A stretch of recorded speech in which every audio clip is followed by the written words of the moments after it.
The humid air of Louisville hung heavy as James Parker adjusted his recorder on the small coffee table between him and the greatest boxer who ever lived. Muhammad Ali sat across from him, his once lightning-fast hands now slowed by Parkinson's disease, but his eyes still sparked with the same intelligence and mischief that had captivated the world decades earlier. As a sports journalist working on a comprehensive biography of Ali, James had spent months interviewing those who knew the champion, studying fight footage, and collecting stories. But there was one fight, not in the ring, but in Ali's life, that remained shrouded in mystery. Every time anyone asked about the night of March 17, 1971, Ali would change the subject, or simply refuse to speak. It wasn't a professional match. It wasn't documented in any official records, but whispers about what happened that night had circulated among boxing insiders for years. Some said it was a street fight that Ali lost badly. Others claimed it was a confrontation with the mob. Whatever happened that night had left an emotional scar on Ali that even his toughest professional defeats hadn't inflicted. Before I continue, I need to ask you something. This channel only exists because of you. You are important to me. I know you value stories told with soul. If you feel something genuine just from this beginning, subscribe now. Seriously, it costs nothing for you, but means everything to me who creates each story with love. Mr. Ali, James began, carefully choosing his words, I know there are some topics you prefer not to discuss, and I respect that completely. Ali nodded slowly, his expression neutral as he waited for the inevitable question about that night, the question he'd deflected countless times before. But James didn't ask about what happened that night. Instead, he asked something no one had thought to ask before. What did you learn about yourself afterward? For a moment, Ali sat perfectly still. Then a slow smile spread across his face. Not his famous showman's grin, but something more genuine, tinged with both pain and appreciation. You know, Ali said slowly, his voice soft but clear. In 45 years, nobody ever asked me that question. He leaned forward slightly.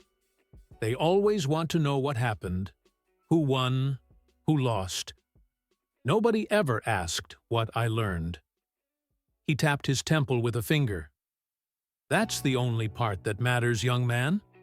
That's the only part worth telling. And so began the story that Muhammad Ali had kept inside for nearly half a century.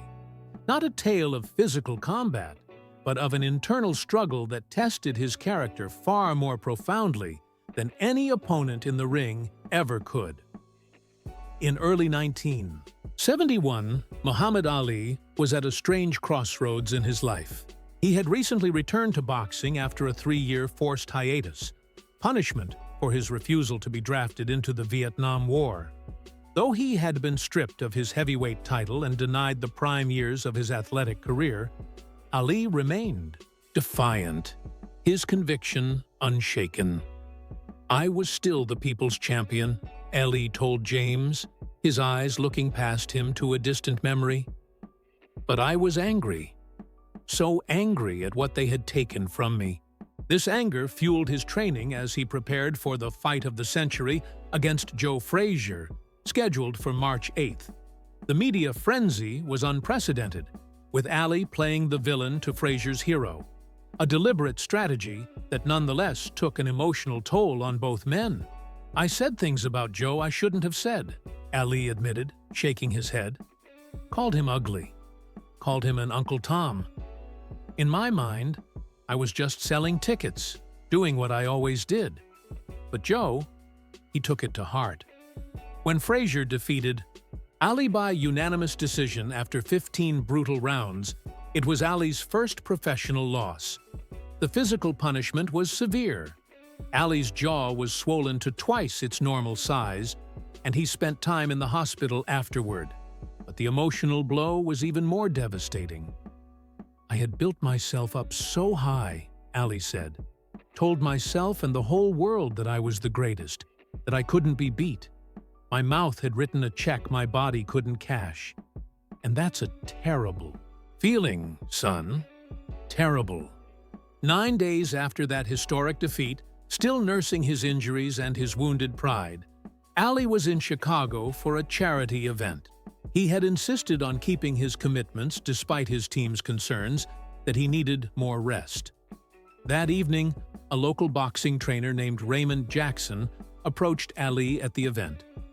Raymond was a good man, Ali recalled. Trained kids in the South Side, kept them off the streets. But that night, he had something to prove.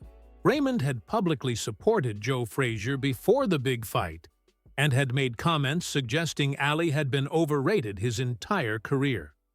When he approached Ali at the charity event, the tension was immediate.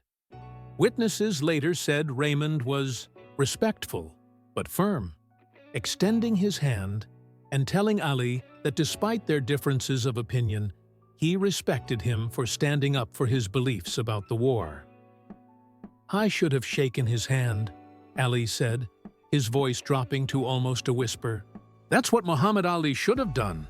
Instead, still raw from his defeat and unwilling to accept what he perceived as pity, Ali had publicly humiliated Raymond, refusing his handshake and loudly dismissing him as a nobody who wouldn't know real boxing if it hit him in the face.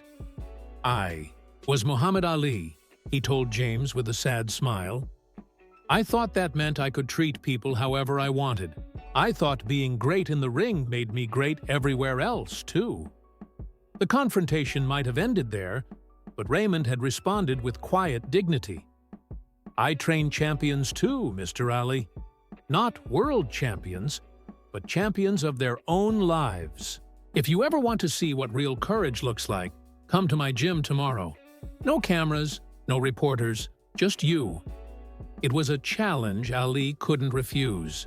The next evening, March 17, 1971, Ali went to Raymond's small boxing gym in one of Chicago's toughest neighborhoods. Alone. What happened there would change him forever. If this story has already made you feel something, no matter how small, don't leave without giving back. Comment and subscribe now. "When I walked into that gym," Ali continued, "I expected to show this small-time trainer who the real champion was. My face was still swollen from the Frazier fight, but my ego was bigger than ever. Sometimes a man needs his pride the most, right after it's been hurt." Raymond's gym was nothing like the professional facilities Ali was accustomed to. The building was old, the equipment worn, and the ring had been patched multiple times. But what struck Ali most were the kids, about 15 of them, ranging from 8 to 18 years old, all from the neighborhood, all training with intensity and purpose. Raymond introduced me to each one of them, not as the great Muhammad Ali, but just as a visitor who wanted to see their gym. And these kids, most of them didn't even recognize me. Can you believe that? Ali chuckled. It was the first time in years I'd been somewhere and not been the center of attention. One boy in particular caught Ali's attention. His name was Marcus, and he was 13 years old. Thin and serious, with a scar above his right eye, he was working the heavy bag with perfect form. Raymond told me Marcus had been coming to the gym for 2 years. Before that, he'd been running with a gang, headed for jail, or worse. Boxing had saved him. Or rather, Raymond had saved him through boxing. As Ali watched the training session, Raymond explained his philosophy. He wasn't trying to create professional boxers. He was using boxing to teach discipline, self-respect, and responsibility. The real victories happened outside the ring, when his kids made better choices, stayed in school, and broke cycles of violence. I realized he wasn't impressed by me at all, Ali said. Not by my titles, not by my fame. The only thing that would impress Raymond was character. After the kids finished training, Raymond asked Ali if he wanted to spar a few light rounds. Despite his injuries from the Frazier fight, Ali's pride wouldn't let him refuse. He expected an easy session where he could demonstrate his superior skills. But that's not what Raymond had in mind, Ali said, leaning forward. He didn't want to box me. He wanted me to train Marcus, to show this kid some techniques, to encourage him. And for some reason, that made me angry. I was Muhammad Ali. I didn't come to this rundown gym to be a trainer's assistant. What followed wasn't a physical fight, but an emotional confrontation that cut deeper than any punch Ali had ever taken. When he balked at working with Marcus, Raymond called him out in front of everyone. He said, "So the great Muhammad Ali only cares about Muhammad Ali? I thought you stood for something bigger. I thought you fought for people who needed a champion. But maybe that was just talk." Ali's face darkened at the memory. Those words hurt worse than Frazier's left hook. Because deep down, I knew he was right. I'd gotten so caught up in my own myth that I'd forgotten why I started boxing in the first place. In that moment, Ali faced a choice that had nothing to do with boxing and everything to do with who he really was. He could storm out, protecting his wounded pride, or he could swallow that pride and become the man he claimed to be. I stayed, Ali said simply. For 3 hours, I worked with Marcus and the other kids, showed them techniques, told them stories, listened to theirs. My jaw was throbbing, my body was exhausted, but my heart started to heal a little. At the end of the session, Raymond thanked Ali and said something that would stay with him for the rest of his life. "Tonight you took a beating, champ, but you won the fight that matters." I didn't understand what he meant right then, Ali said. It took me years to fully get it. But that night in that gym was the real fight. The fight between my ego and my purpose. Between being a celebrity and being a leader. Between talking about helping people and actually doing it. "So that's what happened on March 17th, Ali said, settling back in his chair. "Not much of a story for your book, is it? No punches, thrown, no dramatic knockout, just an arrogant man getting a lesson in humility." James disagreed. "I think it's exactly the kind of story people need to hear about Muhammad Ali." Ali nodded thoughtfully. "Maybe so, but that's not the end of it. That night changed me. But change doesn't happen all at once." In the weeks that followed his visit to Raymond's gym, Ali struggled to reconcile his public persona with his private doubts. His team was already planning his comeback, arranging fights that would rebuild his reputation after the loss to Frazier.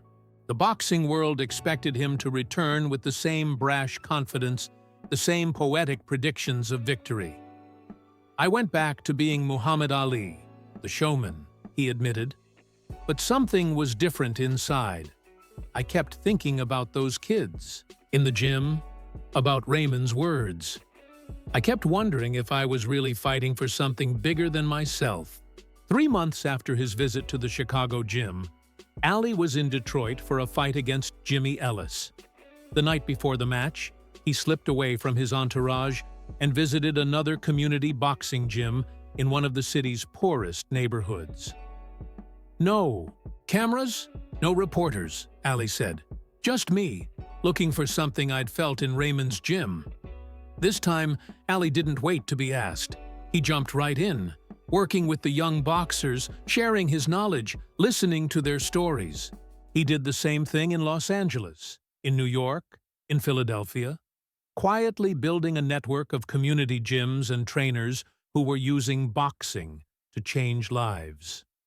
"I never talked about these visits," Ali explained. "They weren't for publicity. They were for me, to remind myself why I was fighting, who I was fighting for. This hidden side of Ali's life continued, even as he reclaimed his public glory. When he defeated George Foreman in Zaire in 1974, regaining the heavyweight title in the famous Rumble in the Jungle, few knew that he had visited local youth boxing programs there too, away from the media spotlight. The strange thing is, Ali mused, the more I focused on others, the better I fought. When it wasn't all about me, I found something stronger to fight for. James asked the question that naturally followed. Did you ever see Raymond Jackson again? Ali smiled. Many times. After I beat Foreman, the first thing I did when I got back to the States was visit his gym. This time, I brought equipment, funding, and some media attention, but only because Raymond finally agreed it would help the kids, not because I wanted credit. Over the years, Raymond's small gym expanded into a full community center. Dozens of his kids went to college on scholarships. Some became professional boxers, others coaches, teachers, business owners, community leaders. Marcus, the young boy Ali had worked with, eventually became a doctor. Raymond never took credit, Ali said with obvious admiration. He always said he just gave kids a safe place to learn about themselves. The rest was up to them. When Raymond died in 1989, Ali attended the funeral without publicity. More than 200 of Raymond's kids, by then adults with their own families, came to say goodbye to the man who had changed their lives. At the funeral, Marcus came up to me, Ali recalled. He was Dr. Marcus Williams by then. He thanked me for that night in the gym, said it showed him that even the greatest could be humble, could learn, could grow. I told him I was the one who needed to give thanks. That night saved me from myself. As James's interview with Ali approached the 3-hour mark, the former champion seemed energized rather than tired. The story he had kept private for so long had a visible, liberating effect. But there was still one question James needed to ask. Why have you never told this story before? It shows such an important side of you. Ali thought for a moment, his hands resting calmly in his lap. Pride, at first. I didn't want people to know I needed teaching. Then later, respect, for Raymond, for what we built together. It wasn't about publicity. It was about purpose. He paused, looking out the window at the Louisville skyline. And maybe I was saving it, waiting for the right question. In the years after his retirement from boxing, as Parkinson's disease gradually limited his physical abilities, Ali's humanitarian work expanded.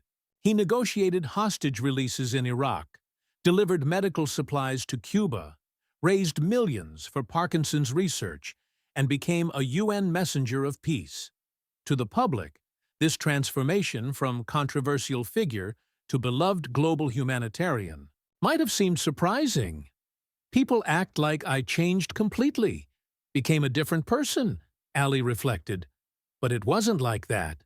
The seeds were always there. That night in Raymond's gym, they just started growing faster. For Ali, the key, most important legacy of that March night wasn't what it taught him about humility, but what it taught him about purpose.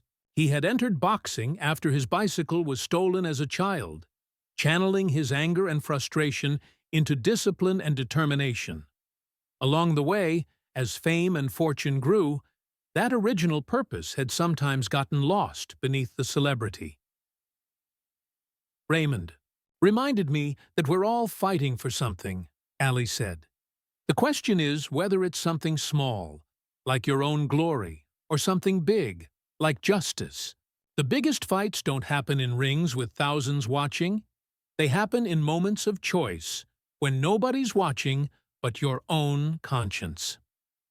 In his final years, Ali returned often to this theme, that true greatness isn't measured by victories, but by purpose. Despite the physical limitations of his disease, He remained spiritually and intellectually engaged, meeting with world leaders and ordinary citizens alike, always asking about their purpose, their fight. The last time I saw Raymond was about a month before he died, Ali recalled. He was in the hospital, cancer eating him up. I thought I was there to encourage him, but he was still teaching me. Know what he said? James shook his head. He said, "Champ, we all get beat in the end. The body always loses its fight. But that doesn't matter if your spirit won its fight along the way." Ali's eyes shone with emotion. That man never stopped being my teacher. As their interview concluded, Ali had one final thought to share. You asked me what I learned that night. I learned that being the greatest isn't about being better than everyone else. It's about helping others find the greatness in themselves. Years later, after Ali's death in 2016, James would publish his biography, including the full story of March 17, 1971. When the book released, James received a package from Dr. Marcus Williams, a faded photograph taken the night Ali visited Raymond's gym. In it, the heavyweight champion of the world was holding focus mitts for a skinny 13-year-old boy. Both of them intensely concentrated, both of them fighting for something bigger than themselves. If you've made it this far and felt every word, won't you leave without subscribing? I tell these stories with my heart in my hand to reach people like you, who feel, who get emotional, who live. If this truly touched you, give back. Comment, subscribe. Come be part of this family with me until the next video.